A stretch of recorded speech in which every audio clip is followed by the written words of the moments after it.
৬,০০০-এর উপর নাগরিক গুরুতর আহত হয়েছেন, যার সংখ্যাগরিষ্ঠই সরকারি বেসরকারি বিশ্ববিদ্যালয়, বিভিন্ন স্কুল ও কলেজ পড়ুয়া ছাত্রছাত্রী এবং খেটে খাওয়া সাধারণ নাগরিক।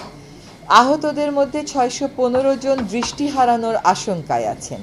নিহতদের মধ্যে রয়েছে ৯ শিশু, যাদের বয়স ৪ থেকে ১৬ বছরের মধ্যে। এদের মধ্যে ৪ জন নিজ নিজ বাড়িতে গুলিবদ্ধ হয়েছে। বাড়িতে গুলিবদ্ধ হওয়ার ঘটনা প্রমাণ করে কত নির্বিচারে গুলিবর্ষণ করেছে জনগণের নিরাপত্তার দায়িত্বপ্রাপ্ত আইন শৃঙ্খলা রক্ষাকারী বাহিনী। নিহতদের ৭৫% শিশু, কিশোর ও তরুণ, যাদের বেশিরভাগের শরীরেই প্রাণঘাতী গুলির ক্ষতচিহ্ন ছিল। এছাড়া বিভিন্ন সহিংস ঘটনায় হতাহতের মধ্যে কয়েকজন আইন শৃঙ্খলা রক্ষাকারী বাহিনীর সদস্য ও সংবাদকর্মীরাও রয়েছেন। বিভিন্ন গণমাধ্যমে তথ্য প্রমাণের ভিত্তিতে ২১০ জন নিহত হবার সংবাদ প্রকাশিত হলেও সরকার ১৪৭ জনের মৃত্যু তথ্য পেয়েছে বলে দাবি করেছে, যা অগ্রহণযোগ্য।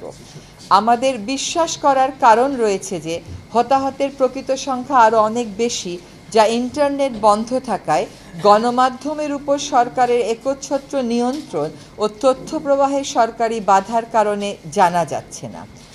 এত অল্প সময়ে কোনো একটি শান্তিপূর্ণ আন্দোলনে এমন বিপুল হতাহতের নজির গত ১০০ বছরের ইতিহাসে আমাদের দেশ বা উপমহাদেশের কোথাও নেই।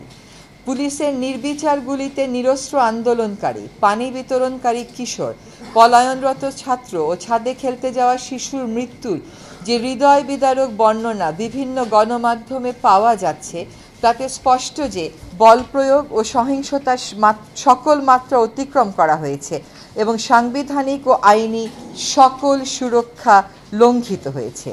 গুলি করার ক্ষেত্রে পুলিশের আইন ভঙ্গ করা হয়েছে। দেশের বেসামরিক নাগরিকদের শান্তিপূর্ণ প্রতিবাদ দমনের জন্য জাতিসংঘের লোগো সম্বলিত সাজোয়া যান রাস্তায় নামানো হয়েছিল।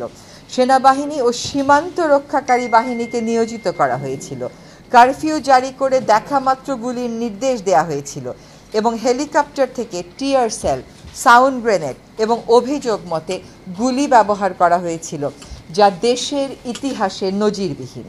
শিক্ষার্থী আন্দোলনের সমন্বয়ক ও কর্মীদের অনেককে বাসা থেকে তুলে নিয়ে গ্রেফতার দেখানো হচ্ছে বা অবৈধভাবে আটক রেখে তাদের উপর শারীরিক ও মানসিক নির্যাতন করা হয়েছে এবং হচ্ছে। ইতোমধ্যে আটককৃত অনেককে রিমান্ডে বা রহস্যময় আটকাবস্থায় অমানসিক অত্যাচারের অভিযোগ উঠেছে এবং আলামতও দেখা যাচ্ছে।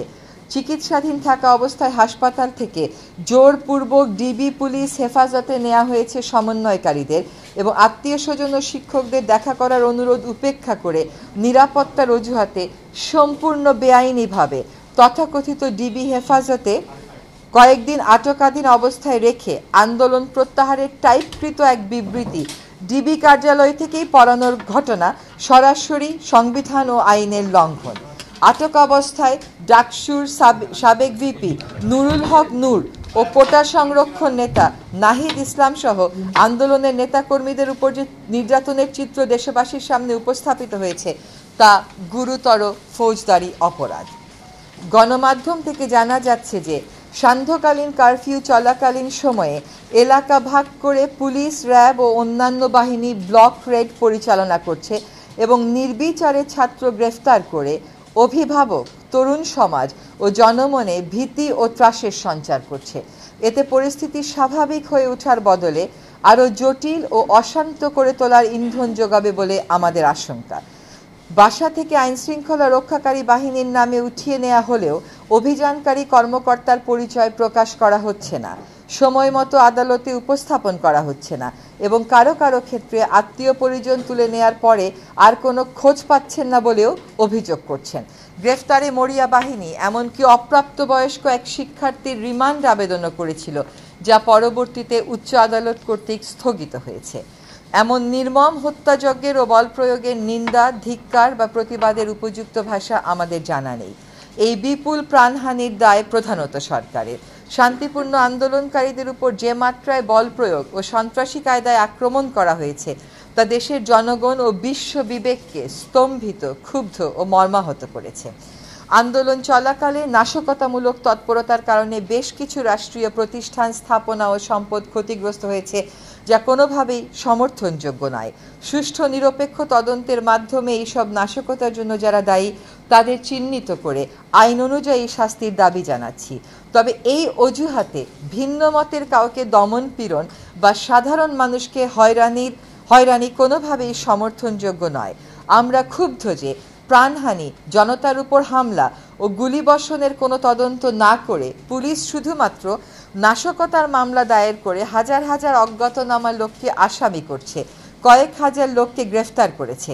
এদের মধ্যে অসংখ্য নিরীহ নাগরিক, শিক্ষার্থী এবং তাদের পরিবারের সদস্যরা রয়েছেন বলে অভিযোগ উঠেছে। নাশকতার ঘটনার সময় তা প্রতিরোধে উপযুক্ত ব্যবস্থা নেয়নি সরকার, এবং সরকারি বাহিনীগুলো কোনো কোনো ক্ষেত্রে নীরব দর্শকের ভূমিকা পালন করেছে বলে গণমাধ্যমের রিপোর্ট থেকে জানা যায়। সুষ্ঠু তদন্ত করে তাদের এই ভূমিকার রহস্য উদ্ঘাটন ও জনসম্মুখে তা প্রকাশ করা জরুরি। আমরা ক্ষুব্ধ যে সুস্পষ্ট প্রমাণ থাকা সত্ত্বেও প্রাণহানি, ছাত্র জনতার উপর হামলা ও গুলিবর্ষণের কোনো তদন্ত না করে পুলিশ শুধুমাত্র নাশকতার মামলা দায়ের করে হাজার হাজার অজ্ঞাতনামা লোককে আসামি করছে, কয়েক হাজার লোককে গ্রেফতার করেছে, যা হয়রানিমূলক এবং গ্রেফতার বাণিজ্যের সুযোগ করে দেবে। সুস্পষ্ট প্রমাণ থাকার পরেও গুলি চালানো কর্মকর্তাদের গ্রেফতার না করে অপরাধী খুঁজে বেড়ানো এবং অপরাধীকে ধরিয়ে দেওয়ার আহ্বান উপহাস বটে। এভাবে নিরস্ত্র মানুষকে হত্যা, গণগ্রেফতার, অবৈধ আটক, নিপীড়ন ও নির্যাতন সংবিধানের 31, 32, 33, 35, 37, 39 অনুচ্ছেদ, সার্বজনীন মানবাধিকার ঘোষণা এবং বাংলাদেশের জন্য প্রযোজ্য বিভিন্ন মানবাধিকার দলিলের স্পষ্ট লঙ্ঘন। আন্দোলন দমনে নির্বিচার হত্যা মানবতা বিরোধী অপরাধ ও আন্তর্জাতিক অপরাধ আদালতে বিচারযোগ্য অপরাধ। এমন গুমট ও সংকটময় পরিস্থিতিতে দেশের বৃহত্তর স্বার্থে শিক্ষার্থীদের ভবিষ্যৎ ও সামগ্রিকভাবে শিক্ষাঙ্গনকে নিরাপদ ও শিক্ষামুখী রাখতে নিম্নোক্ত দাবিগুলো তুলে ধরছি। 1. কোটা সংস্কার আন্দোলনে police, RAB, answer, BGB, Chhatra League, Jubo League সহ সরকারি মদতপুষ্ট অস্ত্রধারীদের গুলি এবং নির্মম আঘাতে নিহত সকল মৃত্যুর সঠিক স্বচ্ছ তদন্ত হতে হবে এবং প্রকৃত দোষী, তা সে যতই উচ্চ পদাধিকারী বা কোনো দলমতের হোক, সর্বোচ্চ আইনানুগ শাস্তি নিশ্চিত করতে হবে। 2. স্বাধীন, গ্রহণযোগ্য এবং বস্তুনিষ্ঠতার স্বার্থে প্রতিটি হতাহতের এবং আইন শৃঙ্খলা বাহিনীর অস্ত্রের ব্যবহার ও বল প্রয়োগের বিষয়ে জাতিসংঘের উচ্চ পর্যায়ের বিশেষজ্ঞদের তত্ত্বাবধানে তদন্ত হতে হবে। এই প্রক্রিয়া দ্রুততম সময়ের মধ্যে শুরু করতে হবে। 3. ইতোমধ্যে সংগ্রহীত ছবি, ভিডিও ফুটেজের মাধ্যমে চিহ্নিত সকল হন্তারক ও আক্রমণকারীকে অবিলম্বে গ্রেফতার করে আইনি প্রক্রিয়া শুরু করতে হবে। এ ব্যাপারে কাল বিলম্বের কোনো সুযোগ নেই। 4. জাতির ইতিহাসে সংগঠিত এমন নজিরবিহীন হতাহতের শিকার সকল নিহত আহত নাগরিকের পূর্ণাঙ্গ তালিকা সরকারকে অবিলম্বে প্রকাশ করতে হবে। 147 জন নয়, সকল নিহত আহত নাগরিকের সম্মানে জাতির সহানুভূতি, সম্মান আর শ্রদ্ধা প্রদর্শনের জন্য রাষ্ট্রীয়ভাবে যথাযথ মর্যাদায় শোক ঘোষণা করতে হবে। এই শোক প্রকাশকে আক্রমণকারীদের গ্রেফতারের দৃশ্যমান প্রক্রিয়া শুরু করে আন্তরিক ও অর্থবহ করতে হবে। দায় মেনে নিয়ে প্রত্যেক নিহতের পরিবারকে পর্যাপ্ত ক্ষতিপূরণ দিতে হবে এবং পুনর্বাসন নিশ্চিত করতে হবে। আহতদের সুচিকিৎসা নিশ্চিত করতে হবে। অঙ্গ হারানো সকল নাগরিকের পুনর্বাসন নিশ্চিত করতে হবে। কেবল প্রতিশ্রুতি নয়, ক্ষতিপূরণ আর পুনর্বাসনের পুরো পরিকল্পনা ও বাস্তবায়নের চিত্র জাতির সামনে অনতিবিলম্বে তুলে ধরতে হবে। অবিলম্বে আটককৃত সকল শিক্ষার্থীর মুক্তি দিতে হবে এবং শিক্ষার্থী গ্রেফতারের চলমান প্রক্রিয়া বন্ধ করতে হবে। সকল শিক্ষা প্রতিষ্ঠান খুলে দিতে হবে এবং সেখানে অস্ত্রধারী ও প্রভাব বিস্তারের রাজনীতি বন্ধ করতে হবে। 8. তথাকথিত ডিবি হেফাজত থেকে সকল সমন্বয়কারীকে মুক্তি দিতে হবে। এমন জোরপূর্বক উঠিয়ে নেয়া আর বেআইনি হেফাজতের ব্যাখ্যা দিতে হবে এবং এর সাথে জড়িত সকলকে জবাবদিহিতার মুখোমুখি করতে হবে। 9. সরকারকে ভয় দেখানোর সংস্কৃতি থেকে সরে আসতে হবে।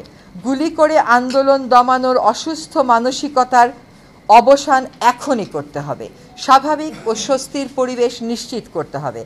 কারফিউ ও সেনা প্রত্যাহার করতে হবে। সাজোয়া যান সরিয়ে নিতে হবে। হেলিকপ্টারের পাহারা থামাতে হবে। ব্লক রেইড, গণগ্রেফতার, ছাত্র অভিভাবক হয়রানি বন্ধ করতে হবে।